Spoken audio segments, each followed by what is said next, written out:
आज हम बात करेंगे नफीसा जोशी की कहानी के बारे में, जो एक मशहूर Indian model miss Indian universe 1997 और एमटीवी की वीजी थी।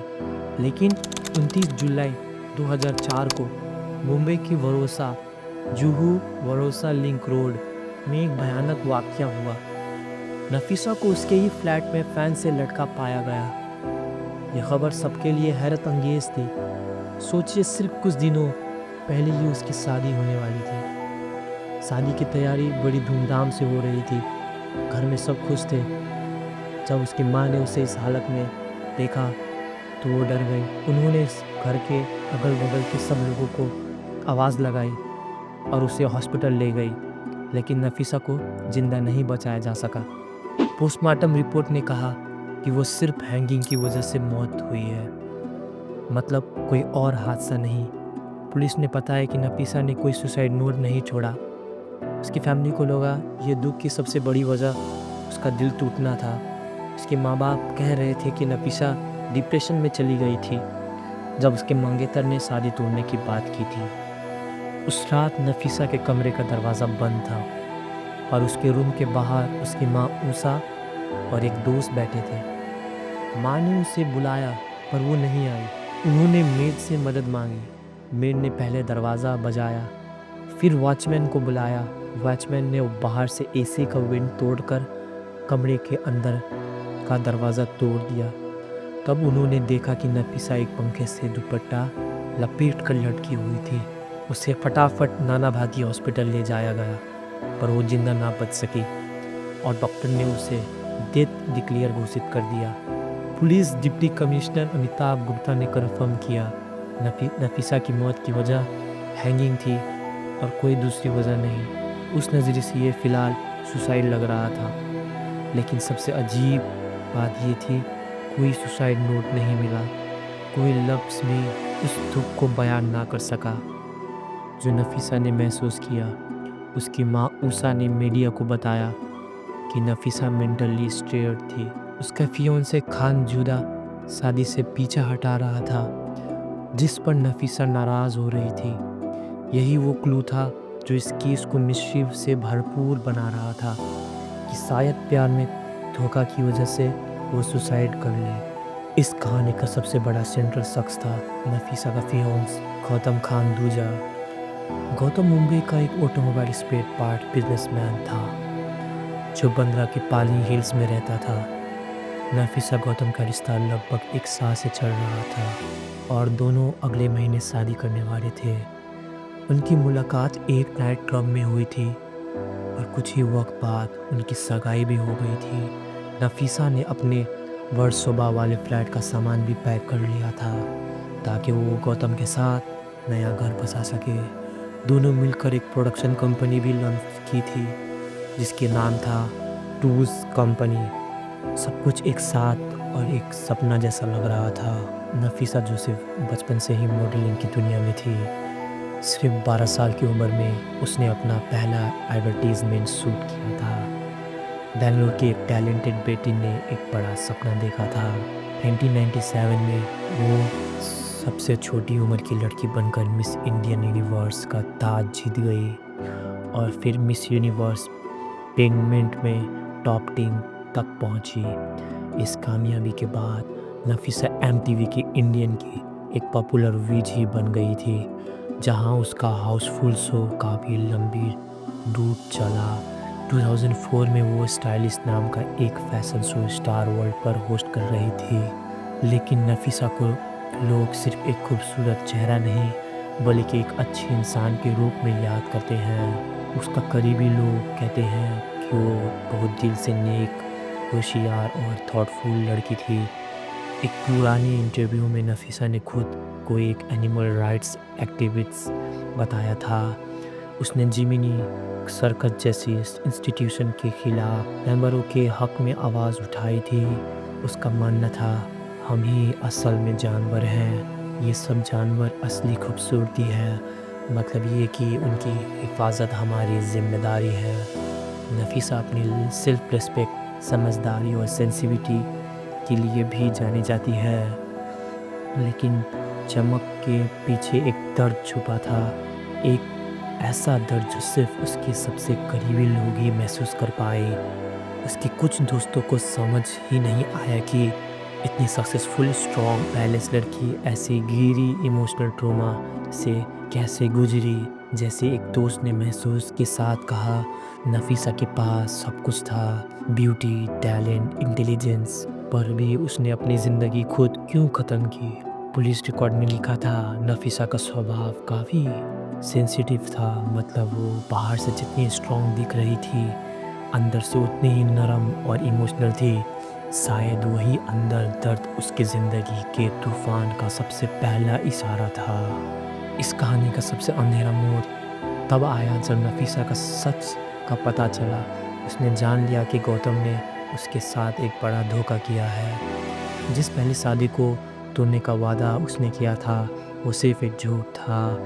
جب نفیسہ نے گوتم سے سیدھا سوال کیا تو اس نے کوئی بھی لیگل یا آفیشیل ڈاکومنٹ نہیں دکھایا اور انکار کر دیا، صرف ایک MOU سمجھوتا دکھایا جس میں کچھ پراپرٹیز اس کی پہلی بیوی کے نام سے ڈیوائیڈ کرنے کا بات لکھی تھی، لیکن کوئی ڈیورس پیپر نہیں۔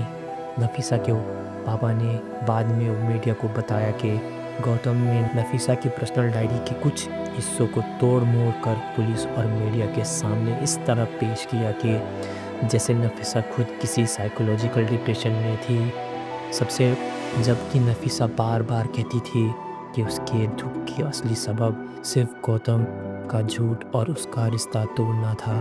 یہ دھوکہ نفیسہ کے لیے ایک ایموشنل کولیپس بن گیا۔ اس نے جسے اپنے دل و جان سے چاہا، اسی نے اس کا بھروسہ توڑا۔ نفیسہ کو لگا کہ اس کا پورا پریوار، اس کی امید، سب کچھ ایک جھوٹ پر کھڑا تھا اور ایسے جھوٹ نے اس کا سب کچھ چھین لیا۔ وہ دھوکہ نفیسہ کے لیے بالکل حیرت انگیز اور دل توڑ دینے والا ثابت ہوا۔ 29 جولائی 2004 کی وہ شام اس کی زندگی کے سب سے دردناک شام بن گئی۔ رات قریب 9 بجے نفیسہ نے اپنے کمرے کا دروازہ اندر سے لاک کر لیا۔ شادی کے معاملے کو لے کر اس کی ماں اور اس کے ایک قریبی دوست بہت پریشان تھے، بار بار کہہ رہے تھے کہ وہ دروازہ کھولے، لیکن نفیسہ نے کوئی جواب نہیں دیا۔ باہر میڈ درگا نے سوسائٹی کے واچ مین کو فون کیا۔ واچ مین اسی وین سے گھس کر کمرے میں گیا اور لاک ڈور توڑ دیا۔ اندر کا منظر دیکھ کر سب کے ہوش اڑ گئے۔ نفیسہ پنکھے سے دوپٹہ باندھ کر لٹکی ہوئی تھی۔ اسی فوراً ہاسپٹل لے جایا گیا، لیکن ڈاکٹر نے ڈکلیئر کر دیا کہ اس کی موت ہو چکی ہے۔ اس نے زندہ رہنے کی پوری کوشش کی تھی، لیکن اس کے اندر کا درد اتنا گہرا تھا کہ وہ ہار گئی تھی۔ وہ سوسائڈ کرنے سے پہلے اپنی کچھ دوستوں کو کال بھی کی تھی، کچھ اپنے جذبات بتانے کی کوشش کی، لیکن لگتا تھا جیسے اس کا صبر ٹوٹ چکا تھا۔ جو لڑکی ایک وقت میں پورے دیش کی انسپریشن تھی، اس کا ایسا ٹوٹ جانا کسی نے سوچا بھی نہیں تھا۔ اس رات کا اندھیرا اور بھی گہرا ہو گیا اور اس کے سپنے ادھورے رہ گئے۔ اس حادثے کے ترنت بعد نفیسہ کے گھر والے پولیس کے پاس گئے اور ایبٹمنٹ آف سوسائڈ کا کیس رجسٹر کر دیا۔ ممبئی پولیس نے کنفرم کیا کہ گوتم کھانڈوجا پر IPC سیکشن 306 کے تحت چارج لیا جائے گا، جو کسی کو سوسائڈ کے لیے مجبور کرنے یا اس میں سہیوگ دینے کا جرم ہوتا ہے۔ گوتم کی طرف سے لائرز نے اس کا ڈیفینس کیا، لیکن پولیس انویسٹیگیشن رکی نہیں۔ نفیسہ کے پاپا نرمل جوشی نے میڈیا کو بتایا کہ انہوں نے چیٹنگ کا بھی کیس درج کیا ہے۔ ان کا کہنا تھا کہ گوتم نے نفیسہ کے ساتھ تعلق کو لے کر جھوٹ بولا اور ایموشنلی مسلیڈ کیا۔ میڈیا میں ہر طرف گوتم کے کیریکٹر پر سوال اٹھنے لگے۔ پولیس نے دونوں طرف کی اسٹیٹمنٹ کو کلیکٹ کرنے شروع کیے اور کیس کی ڈیٹیل میں جانکاری اکٹھا کی جا رہی تھی۔ آخر کار کورٹ میں بھی ڈیولپمنٹس ہونے لگے۔ نفیسہ کے ماں باپ سچائی تک پہنچنے کے لیے قانونی راستہ اپنا رہے تھے۔ انہوں نے گوتم کی گرفتاری اور پراپر انٹروگیشن کی ڈیمانڈ کی۔ ساتھ ہی میڈیا بھی اس چیز کو کلوزلی فالو کر رہی تھی۔ کیا نفیسہ سچ میں کسی پرسنل इमोशनल ट्रॉमा से गुजरी या इसके पीछे कोई और वजह थी। गौतम ने अपनी तरफ से कहा कि उसके खिलाफ कोई सॉलिड सबूत नहीं है कि उसने नफीसा को मजबूर किया हो, लेकिन नफीसा के परिवार का कहना था कि गौतम झूठ कह रहा है। नफरत से भरे आदत ने नफीसा को अंदरूनी तौर पर तोड़ दिया था और वही उसकी ज़िंदगी का सबसे बड़ा ज़ख्म बन गया।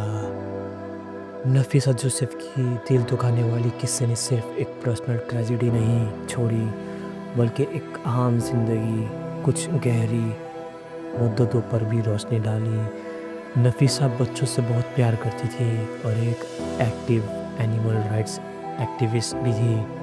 वो हर प्लेटफॉर्म पर जानवरों की हक की आवाज़ उठाती थी। आज भी लोग उसे उसकी पॉजिटिव काम के लिए याद करते हैं, जैसे उसका जज्बा जानवरों के लिए हमदर्दी दिखाने का। ये वाक़या हमें याद दिलाता है कि कोई भी इंसान, चाहे वो बाहर से कितना भी सक्सेसफुल, खुश या ग्लैमरस लगे, अंदर से टूट सकता है अगर उसे किसी अपने को धोखा मिल जाए। नफीसा की लेगेसी सिर्फ उसकी मॉडलिंग या होस्टिंग तक सीमित नहीं थी, बल्कि उसमें विश्वास, इमोशनल और मेंटल हेल्थ की अहमियत भी शामिल है। नफीसा ने खुद एक बार कहा था कि दोस्तों को ख्याल रखना चाहिए, जब कोई तकलीफ़ हो तो उसका हाल बात करने में या प्रोफेशनल मदद लेनी चाहिए। इसमें शर्माने की कोई बात नहीं। उसका मानना था कि हम जानवर हैं और जानवर का भी हम पर हक है। और ये लाइन आज भी उसके मिशन को ज़िंदा रखती है।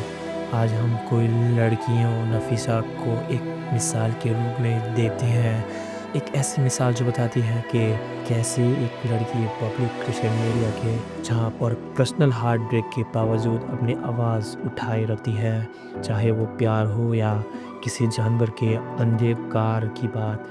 दोस्तों, नफीसा जोसेफ की कहानी हम सब के लिए एक सीख है, एक याद, एक दास्तां कि ज़िंदगी कितनी भी नोक-झोंक हो सकती है। अगर आपको ऐसी ट्रू क्राइम्स कहानियाँ पसंद है जो इमोशनली ड्रामा से भरी हो और दिल को छू जाए, तो हमारे चैनल को सब्सक्राइब ज़रूर करें, बेल आइकन को ज़रूर प्रेस करें और वीडियो को लाइक एंड शेयर ज़रूर करें।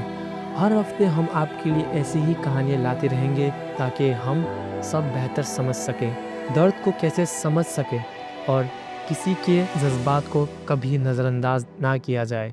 तब तक के लिए bye bye, tata, see you soon.